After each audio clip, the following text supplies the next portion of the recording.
సందర్భంగా ఏర్పాటు చేసిన సభలో ఉన్న తోటి డైరెక్టర్ స్వప్న మేడం,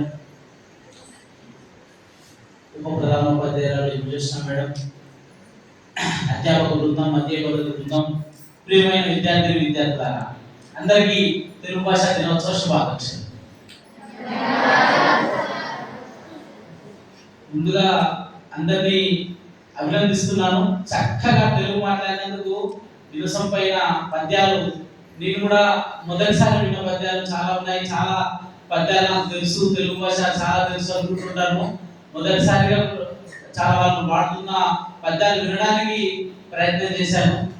చాలా చక్కగా వ్యాఖ్యానం చేస్తున్న దీపిక, సాయి లలిత్, చంద్రశేఖర్, ఆశ్రిత చక్కగా వ్యాఖ్యానం చేస్తూ వృద్ధులు కూడా ప్రాథమిక పాఠశాల విద్యార్థులు కూడా చాలా చక్కగా వారి చిన్న చిన్న మాటలతోటి పద్యాలు, తెనాల రామకృష్ణుని వేషధారణ, వారి యొక్క నాటకం చుట్టూ మొత్తం రెండు మీరు వాళ్ళు కలిపి శ్రీకృష్ణదేవరాయలను, అష్టదిగ్గజాలను, తెలుగు కవులను, తెలుగు సాహిత్యాన్ని మొత్తంగా ఇక్కడ నిలిపారు. ఆయన భువన విజయం ఎట్లా ఉండేదో ఎవరికి తెలియదు, కానీ శ్రీకృష్ణదేవరాయలను, భువన విజయాన్ని మొత్తం అందరికి కళ్ళ ముందర కట్టి చూపించినందుకు విద్యార్థులను, వారిని ఆ రకంగా తయారు చేసిన తెలుగు శాఖ ఉపాధ్యాయులను అందరినీ ముందుగా అభినందిస్తున్నాను.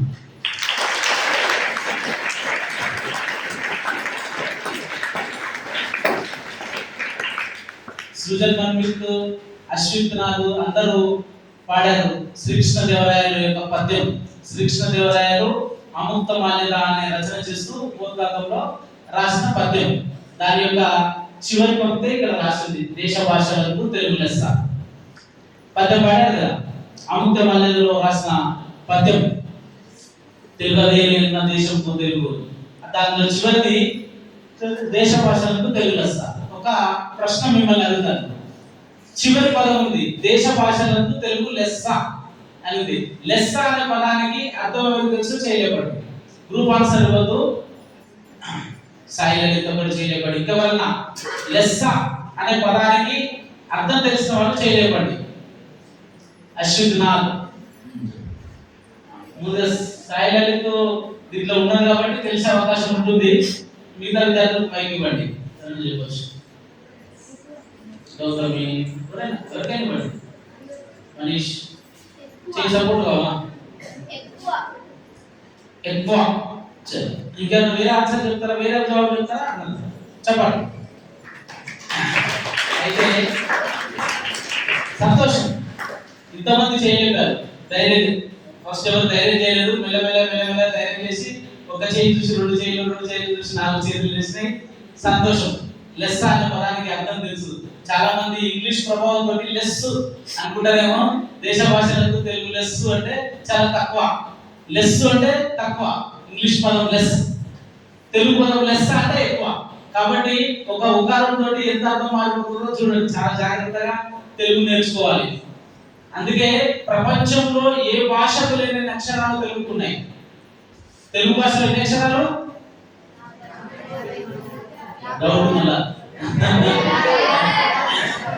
ఒకటి చెప్పినాక సాధన మన ధైర్యంగా 50 చెప్పవచ్చు.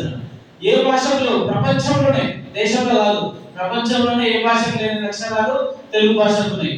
దానికి తోడు మళ్ళీ గుణింతాలు. దీనితో 26 అక్షరాలు నేర్చుకుంటే ఇంగ్లీష్ లో ఎంత పెద్ద పదమైనా రాయొచ్చు. మీరు ఎంత పెద్ద కష్టమైన పదం ఇచ్చినా కూడా అదే 26 అక్షరాలు ముందు పక్కగా రాయడం తప్ప ఇక్కడ లేదు. తెలుగులో ఎన్ని కాంబినేషన్స్ అండ్ పర్ముటేషన్స్, మ్యాథ్స్ లో పర్ముటేషన్స్ అండ్ కాంబినేషన్స్ అంటారు కదా. 56 అక్షరాలకు మళ్ళీ పైన ఒత్తులు, దీర్ఘాలు, కుడిలోనే కాదు పైన కింద 4 పర్ముటేషన్ కాంబినేషన్స్ తోటి నడుస్తుంటుంది. అందుకే చాలా మంది తెలుగులో వెనుకబడి ఉంటారు. కానీ ఇవాళ నాకు ఆనందం వేస్తుంది. 15 సంవత్సరాలుగా మనం పడ్డ శ్రమ ఇవాళ కళ్ళ ముందు కనబడుతుంది. మొట్టమొదటిలో 2012లో పాఠశాల ప్రారంభించినప్పుడు తెలుగు పదాలు పలకడానికి ఇబ్బంది పడేవాళ్ళు. ఏమైపోతుంది ఈ జనరేషన్, తెలుగు పదాలు పలకడం రావట్లేదు. చాలా సార్లు పేరెంట్ టీచర్ మీటింగ్ వచ్చినప్పుడు తల్లిదండ్రులు ఇచ్చే చాలా స్కూల్లో మీరు చదువుకున్న రోజులలో ఫస్ట్ కంప్లైంట్ అంటే మ్యాథ్స్ రావట్లేదు మా వాడికి, గణితం రావట్లేదు, సైన్స్ రావట్లేదు అని ఇచ్చేవాళ్ళు. ఇప్పుడు మేము చూస్తున్నాము మీ ఉపాధ్యాయులు మేము మ్యాథ్స్ సైన్స్ కంటే ఎక్కువ మా వాడికి తెలుగు రాయడం రావట్లేదు సార్, మాతృభాష తెలుగు, తెలుగు రాయడం రావట్లేదు, తెలుగు చదవడం రావట్లేదు, ఇంకా చాలా సార్లు నా ముందు ఛాలెంజ్ ఇస్తుంటారు, మీ ముందుకు తెప్పించి ఒకటి చదివిపోయాను సార్ ఇప్పుడే. అటువంటి పరిస్థితుల నుంచి మీ ఉపాధ్యాయులు ఒకసారి తీసుకున్న రెమెడియల్ క్లాసెస్ కావచ్చు, ఈ సందర్భంగా ఇచ్చిన అభ్యాసం కావచ్చు, చాలా మొత్తానికి నాకు ఇవాళ మధ్యాహ్నం భోజనం చేయనంత ఆనందం కలుగుతున్నది మీ పద్యాలు చదివినందుకు.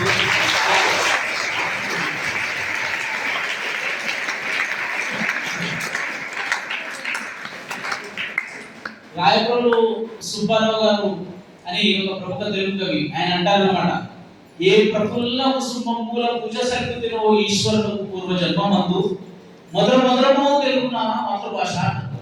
అంటే పూర్వజన్మలో ఎటువంటి మంచి పూలు తెచ్చి ఈశ్వరునికి పూజ చేశానో ఆ ఈశ్వరుడు నాకు ఏమి పుణ్యం ఇచ్చాడంటే తెలుగు మాతృభాషగా ఉండే పుణ్యం ఇచ్చాడు అని రాయప్రోలు సుబ్బారావు గారు. అంటే మాతృభాష తెలుగు ఉన్నందుకు అంత గర్వపడుతూ తన కవిత్వం ద్వారా చెప్పాడు. మనందరికీ కూడా తెలుగు భాష మాతృభాషలో ఉన్నందుకు మనందరం గర్వించాలి. అందుకే కింద రాశారు, మన భాష మన గౌరవం, మన తెలుగు మన వారసత్వం. అయితే ఇంగ్లీష్ లోనే మాట్లాడాలని ఎందుకంటే వచ్చి director sir why are speaking in Telugu అని అడుగుతుంటారు, ఇవాళ మాత్రం ఇంత గర్వంగా చెప్తున్నారు. దేనికి దాంతే అన్నం తినేటప్పుడు అన్నం తినాలి, పెరుగు పెరిగేసుకోవాలి, స్వీట్ ఉంటే స్వీట్ టేస్ట్ స్వీట్ది, పెరుగు ఉంటే మాత్రం పెరుగుది. కాబట్టి తెలుగు భాష దినోత్సవ సందర్భంగా తెలుగు భాష గొప్పదనాన్ని కోరుకోవాలి. మన మాతృభాష కాబట్టి తెలుగులో వీలైనంత ప్రావీణ్యం సంపాదించాలి. అంత మాత్రాన మిగతా రోజులు తెలుగు మాట్లాడద్దు అంటున్నామంటే తెలుగు తక్కువ చేయడం కాదు.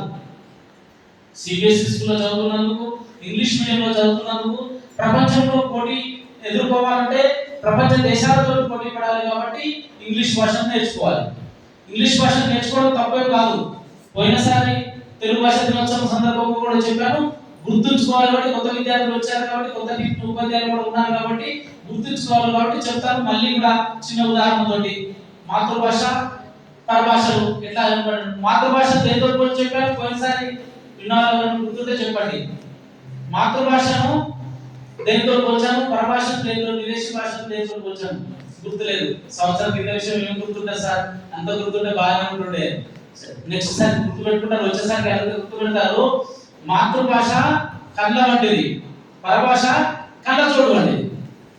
మా కళ్ళే లేవనుకో కళ్ళ చోటు ఉపయోగం ఉంటుందా? కళ్ళే కనబడవు, కళ్ళు కనబడవు కాదు, కళ్ళు లేవు, కళ్ళు లేవు, కళ్ళ పెట్టుకున్నా అనుకోండి ఏమైనా ఉపయోగం ఉంటారా? కళ్ళు ఉంటే కళ్ళకు ఉపయోగం. అంటే మాతృభాష వస్తే ఏ భాష మీదైనా పట్టు సాధించవచ్చు అనేదానికి చిన్న ఉదాహరణ మీకు గుర్తుండిపోవాలి కాబట్టి చెప్తున్నా. అయితే ఇవాళ పొద్దు నుంచి కూడా అంటే రెండు చిన్న పిల్లలు చేసిన అసెంబ్లీ అయినా మీ అసెంబ్లీ అయినా శ్రీకృష్ణ దేవాలయాలు తెనాలి రామకృష్ణుని చుట్టూ తిరుగుతుంది కాబట్టి తెనాలి రామకృష్ణుని గురించి ఆలోచించాను. అంటే చాలా రామకృష్ణుడు ఈ చాలా వికటకవి పేరు, చాలా ఎటువంటి సమస్యలైనా వెంటనే పరిష్కరిస్తుంటాడు అని ఒకసారి అట్లాగే అష్టదిగ్గజ కవులు అందరూ కూర్చొని ఉన్నారు, ఆయన ఇబ్బంది పెట్టడానికి ఒక సమస్య ఇచ్చారు. అంటే తెలుగు కవిత్వంలో సమస్య అంటే ఒక చిన్న పద్యపాదం ఇస్తారు, ఆ పద్యపాదం వచ్చేలాగా పద్యం చెప్పాలి, దాన్ని సమస్య అంటారు. సమస్య అంటే ప్రాబ్లం కాదు, అంటే దాన్ని సమస్యగా ఇస్తారు. దాన్ని అర్థం చేసుకోకుండా ఆ లైన్ తప్పకుండా వచ్చేటట్టుగా పద్యం చెప్పాలి. ఏమని ఇచ్చారు? తెనాలి రామకృష్ణుడికి కుంజర యూదము దోమ గుర్తుకొచ్చని, ఇది సమస్య. అంటే అంటే సార్ మన తెలియదు. కుంజరం అంటే ఏనుగు, కుంజర యూదము అంటే ఏనుగుల గుంపు, కుంజర యూదము దోమ గుర్తుకొచ్చని. దోమ తెలుసా? దోమ గుర్తులో ఒక ఏనుగు కాదు, ఏనుగుల గుంపే దూరిందని. కుంజర యూదము దోమ గుర్తుకొచ్చని, ఇది సమస్య, దీన్ని పూరించండి అని తెనాలి రామకృష్ణ కవి ఇచ్చారు. తెనాలి రామకృష్ణ కవి అప్పుడు మేధావి, వెంటనే అందుకున్నాడు పద్యం. రంజనచరి పాండవులరి బంజరులై, రంజనచరి పాండవులరి బంజరులై విరాట్ కలువ చేరినగా సత్యయా విధినే మంతులు కుంజర యూదము దోమ గుర్తుకొచ్చని. అంటే రంజనచరి పాండవులరి బంజరులై, రంజన అంటే పాండవులు జూదం ఆడారు కదా, జూదం ఆడి ఓడిపోయి ఎక్కడ చేరారు? విరాట రాజు కులంలో చేరారు. విరాట రాజు చిన్న రాజు, పుట్ట రాజు. పాండవులు మొత్తం మహాభారతం భారతదేశానికి రాజులు. విరాట రాజు చిన్న సామంత రాజు, ఎక్కడో ఒక చిన్న గ్రామం అంటే చిన్న రాజు. అటువంటి పాండవులు జూదం ఆడడం వల్ల పాండవుల పంజరంలో విరాట్ కులంలో చేరిన కదా. కానీ సంజయ విధి నియమంతులు అంటే విధి విచిత్రం ఎప్పుడు చూడు సంజయ. పాండవులంటే రాజులు జూదం వల్ల చెడిపోయి మీకు అంటే గుర్తుండిపోయేలాగా తెలుగు భాష మనం కూడా ప్రేమను పెంచుకుని రామకృష్ణ కవిలాగా పద్యాలు చెప్పలేకపోయినా దాని యొక్క మాధుర్యాన్ని అనుభవించినప్పుడైనా మనకు హైదరాబాద్ బిర్యానీ తిన్నంత ఆనందం కలుగుతుంది. కాబట్టి తెనాలి రామకృష్ణ కవి చాలా హాస్య కవి అని మనకు తెలుసు. ఎప్పుడు ఏదో రకమైన అది చేస్తుంటాడు. ఒకసారి శ్రీకృష్ణదేవరాయలు తల్లి చనిపోయింది. శ్రీకృష్ణదేవరాయలు తల్లి చనిపోగానే రాజులైనా మనమైనా చనిపోయినా పుట్టినా చనిపోయినా ఆ ఎటువంటి ముహూర్తంలో చనిపోయి ఏమన్నా దోషం ఉందా, దోషం ఉంటే దోష పరిహారం ఏంటి అడుగుతుంటారు. అయితే తల్లి చనిపోయింది కాబట్టి బ్రాహ్మణులను పిలిచాడు. నా తల్లి చనిపోయిన సమయం ముహూర్తం ఎలా ఉంది, ఏమైనా దోషం ఉందా, దోషం ఉంటే పరిహారం ఏంటి? బ్రాహ్మణులు ఏం చేశారు? మీ తల్లి చనిపోయిన ముహూర్తం రాజా అస్సలు బాగలేదు, చాలా చెడు ముహూర్తంలో చనిపోయింది, ఆ దోషానికి పరిహారం చేయాలి అంటే చాలా పెద్ద ఖర్చు అవుతుంది అన్నాడు. రాజుకు ఖర్చు శ్రీకృష్ణదేవరాయలండి రాజు. సరే ఎంత ఖర్చు అయినా పర్వాలేదు చెప్పండి మహాశయ అని బ్రాహ్మణులతో అడిగారు.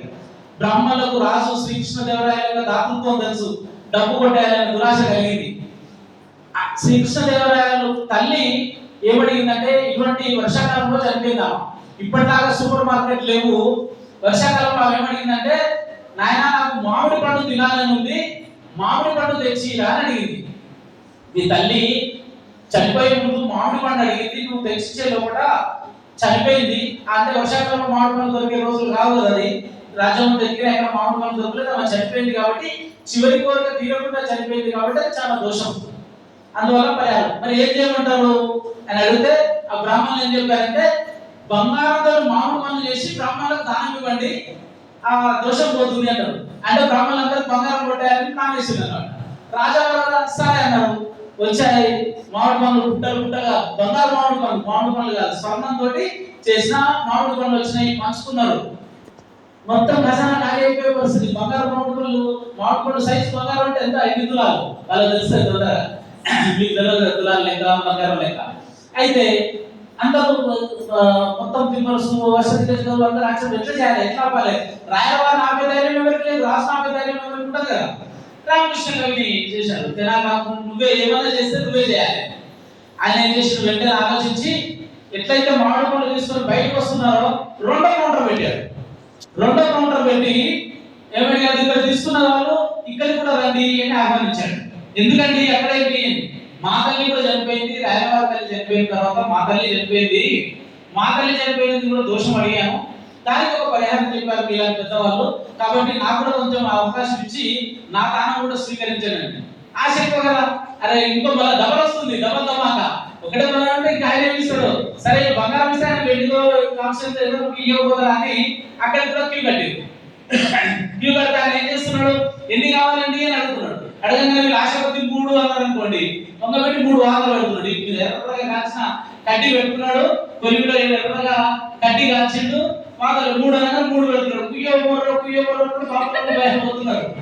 మా 4 అడిగితే 4 పెడుతున్నాడు, 5 అడిగితే అడిగిస్తున్నాడు. 3 అనగానే మొత్తం ఆటనాదాలు మిన్నతాయి కదా. ఇప్పుడు అసెంబ్లీలో మీరు కూర్చున్నారు, ఎవరికో కడుపునొప్పి అందరూ చూస్తారు కదా. వీళ్ళు కుయ్యబోడని వచ్చి పోతునేసరికి అందరూ చూసి ఏమైంది అంటే ఇట్లా తెనాలి రామకృష్ణుడు వార్తలు పెడుతున్నాడు. రాయవారికి తెలిసింది, రాయవారు పిలిపించింది, ఇదంతా ఆపేసాడు, వాళ్ళు పిలిపియండి. తెనాలి రామకృష్ణుడు ఏదిరా నీవంతా మా అమ్మ పేరు మీద దానం చేస్తుంటే ఆ దానాన్ని జరగొట్టుకుంటూ పాపంలో వార్తలు పెడుతున్నావు, నువ్వేంతా చేస్తున్నావురా నన్ను జరగొట్టడానికి. అయ్యా ఇట్లా జరిగింది, మా అమ్మ నడుము నొప్పితోటి మంచాన పడ్డది. అయ్యా నాన్న నాకు నడుము నొప్పి తగ్గుతలేదురా, ఎంతమంది ఆయుర్వేద మందులు ఇచ్చినా తగ్గుతలేదు, ఒక వైద్యుడు వచ్చిండు ఎర్రగా కాల్చి వాత పెడితే నీ నడుము నొప్పి పోతుందమ్మా అని చెప్పిరు, నిన్నెందుకు ఇబ్బంది పెట్టాలని మొత్తం వాత చేసే లోపల మా అమ్మ చనిపోయింది. కర్రు కాల్చే లోపల మా అమ్మ చనిపోయింది. మా అమ్మ చివరి కోరిక తీర్చడానికి వాళ్ళని సలహా అడిగాను, మీ అమ్మ అడుగులో చనిపోయింది కాబట్టి చేయమన్నారు అని. ఏమర్థమైంది? కాబట్టి వెంటనే రాయలవారు పక్కవంచం ఆపేషన్, బ్రాహ్మణులు అత్యాశ ఆపేషన్. అంటే చిన్న టెరిటరీ కనుక ఆయన చేయకపోతే రాజ్య సంపద ఖజానా ఖాళీ అవుతుంది. ఆయన ఎవరికి వస్తుంది వాళ్ళకి రావద్దు అనేది కాదు.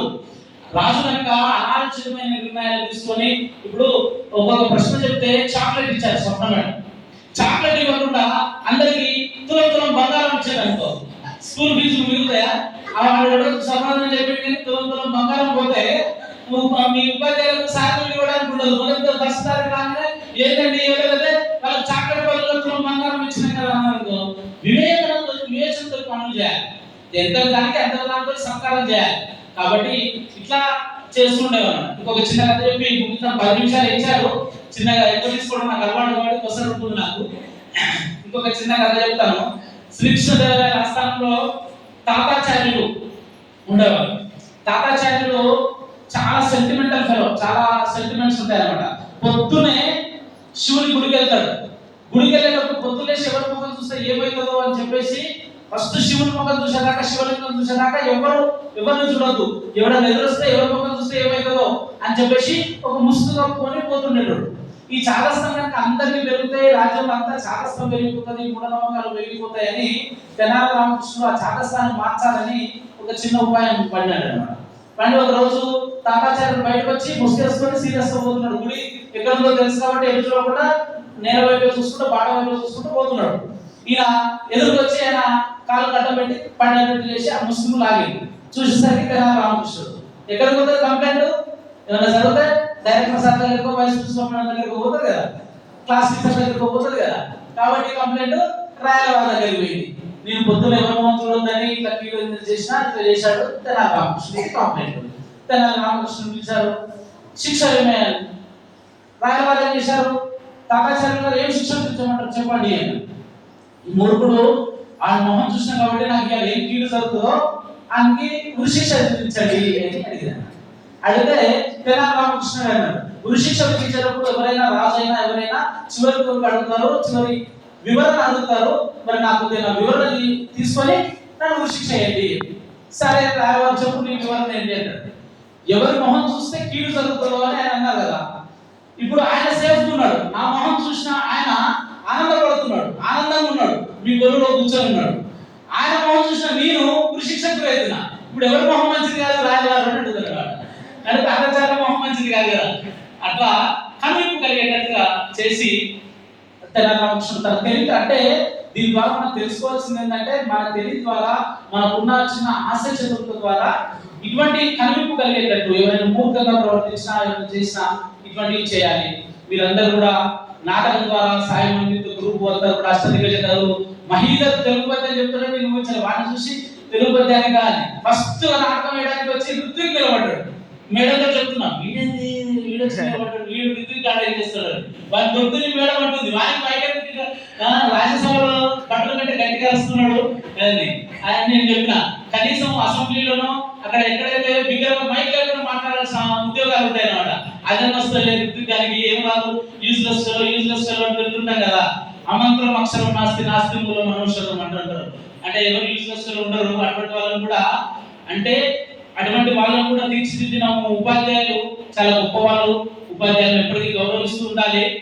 3 ముఖ్యమైన విషయాలు అంటే తెలుగు యొక్క గొప్పతనం మనం ఎందుకు నేర్చుకోవాలి తెలుగు భాష కంటే, ఇప్పుడు చాలా సంఘటనలు చూస్తున్నప్పుడు మొబైల్ తో జరుగుతున్న సంఘటనలు, సమాజంలో జరుగుతున్న సంఘటనలు ఇప్పుడు చెప్తే మీకు ఒక 10 నిమిషాలు కాదు, అటువంటి 10 నిమిషాలైనా సరిపోవు. కాబట్టి చాలా దుర్ఘటనలు జరుగుతున్నాయి. ఒక జనరేషన్, ఇప్పుడు మీ జనరేషన్ ఏదైతే ఉందో తాతయ్యలు, నానమ్మలు, అమ్మమ్మలు లేక మోరల్ వాల్యూస్, సంస్కార స్కూల్ కి నేను రాసుకుంటాం, సంస్కార innovative school, moral values, moral education. ఇప్పటికి మీ అందరికీ క్లాస్ తీసుకున్న ఒక 10వ తరగతి వాళ్ళకి తప్ప 1, 2, 2వ తరగతి తప్ప 3 నుంచి 9వ తరగతి వరకు ప్రతి ఒక్క సెక్షన్కి వెళ్ళి నేను సంస్కారం గురించి మాట్లాడాను. మోరల్ వాల్యూస్ ఒకప్పుడు ఎట్లా వచ్చాయి మోరల్ వాల్యూస్, సంస్కార స్కూల్ లాంటి స్కూల్ పెట్టి స్కూల్లో నేర్పాల్సిన అవసరం లేకుండే.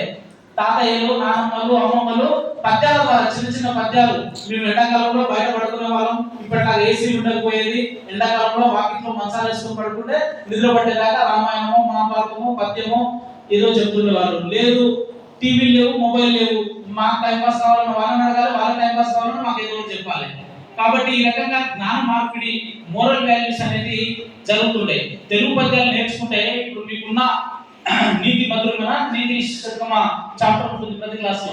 శతక మధురిమ 2 పదాలు కలిగి శతక మధురిమ. శతకాలు ఉన్నాయి కదా, వేమన శతకం, భాస్కర శతకం, దాశరథి శతకం, నరసింహ శతకం. వీటిలో శతకం అంటే 100 పద్యాలు. 100 పద్యాలు నేర్చుకోకపోయినా కనీసం ఎప్పుడైనా తిప్పేయండి. నేను మన చాలా ఆనందపడ్డ విషయం ఏంటంటే రవీంద్రన్ సార్ అక్కడ బోర్డు పెట్టారు, క్రియేటివ్ కార్నర్ అని.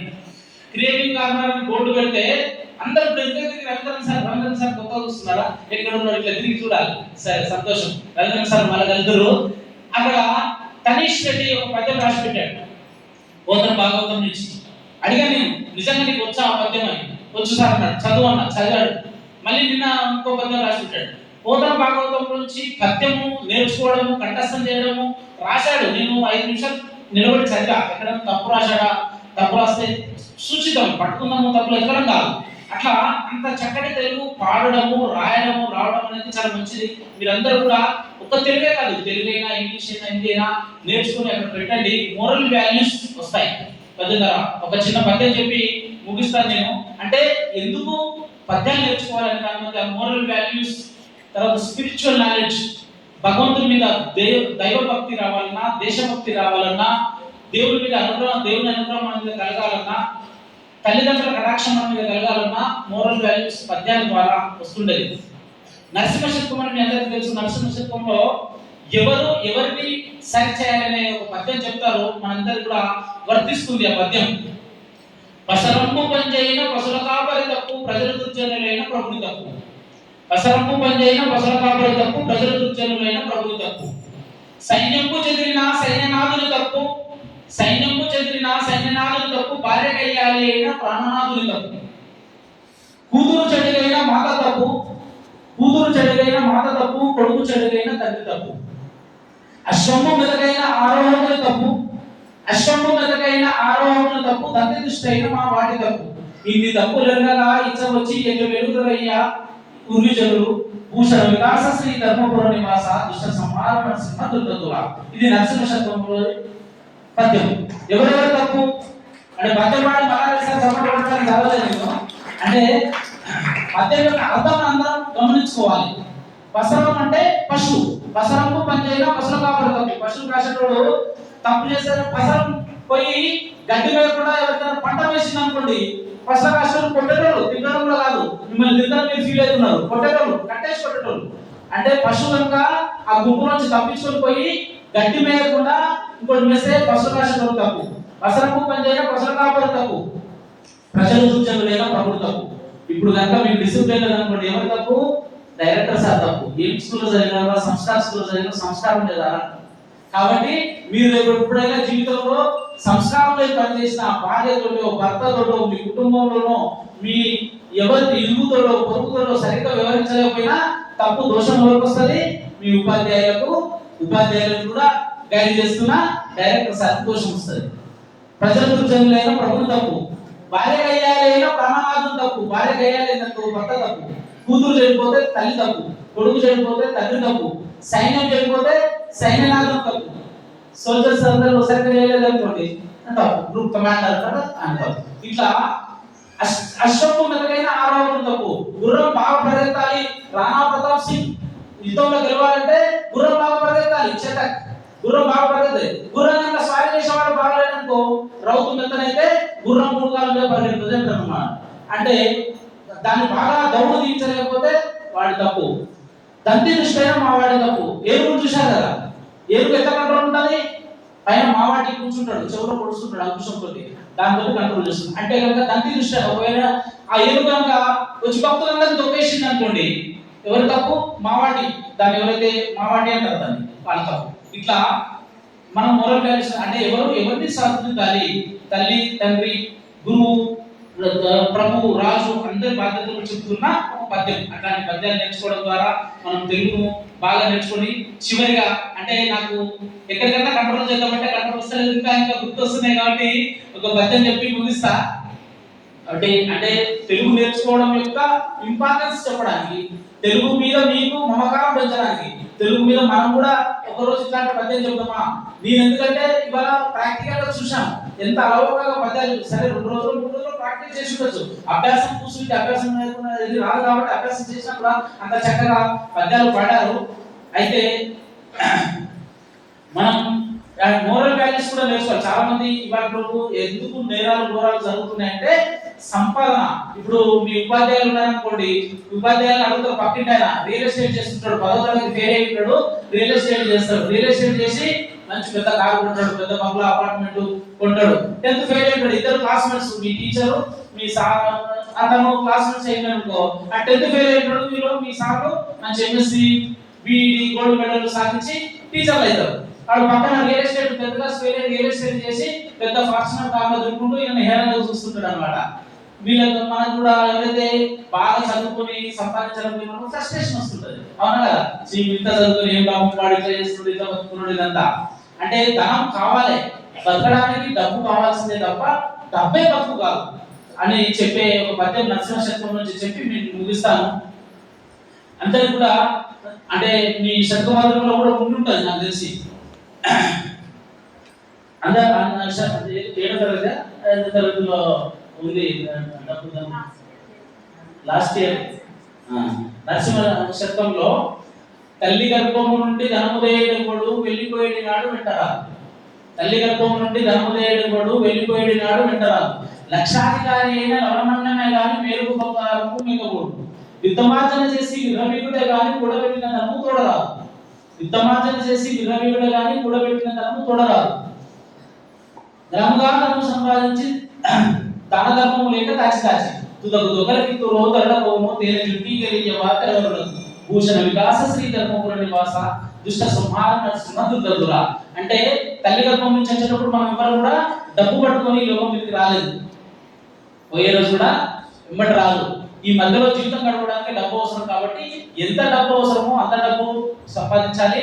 ఒకవేళ ఎక్కువ భగవంతుడు ఆశిస్తుంటే ఎక్కువ డబ్బు వచ్చింది అనుకోండి, దాన్ని కూడా దానము ధర్మము లేదు వాళ్ళకి ఇవ్వడం నేర్చుకోవాలి తప్ప నేనే సంపాదించాలి, నేనే తినాలి. 3 జనరేషన్లు 4 జనరేషన్లు చాలా మంది చెబుతుంటారు. నన్ను కలిస్తే పేరెంట్స్ అడుగుతుంటా ఏం చేస్తున్నా సార్, 3 జనరేషన్లు కూర్చొని తిన్నా అయిపోదు, వీడే కాదు సార్ అంటే మిమ్మల్ని చూపించుకుని చెప్తారు, వీడే కాదు సార్ వీడి కొడుకు మనవడు తిన్నప్పుడు తరగదు సార్ అని.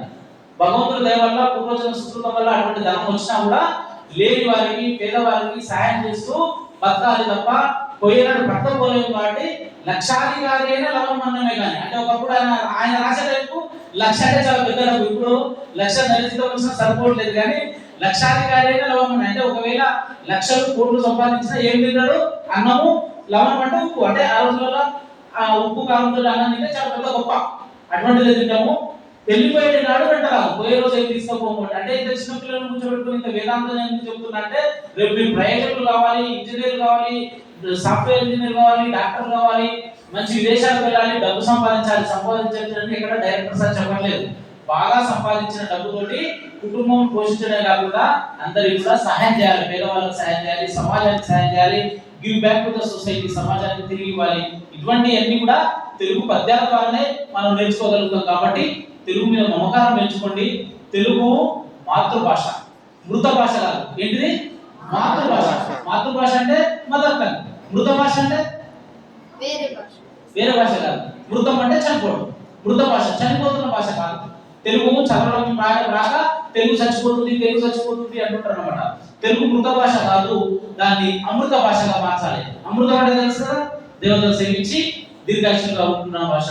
తెలుగు మన మాతృభాష, దాన్ని మృత భాషగా కాకుండా అమృత భాషగా మార్చే బాధ్యత రాబో తరం మీ మీదనే ఉంది. కాబట్టి మీ అందరికీ తెలుగు నేర్చుకోండి, తెలుగు పద్యాలు నేర్చుకోండి, మోరల్ వాల్యూస్ నేర్చుకోండి.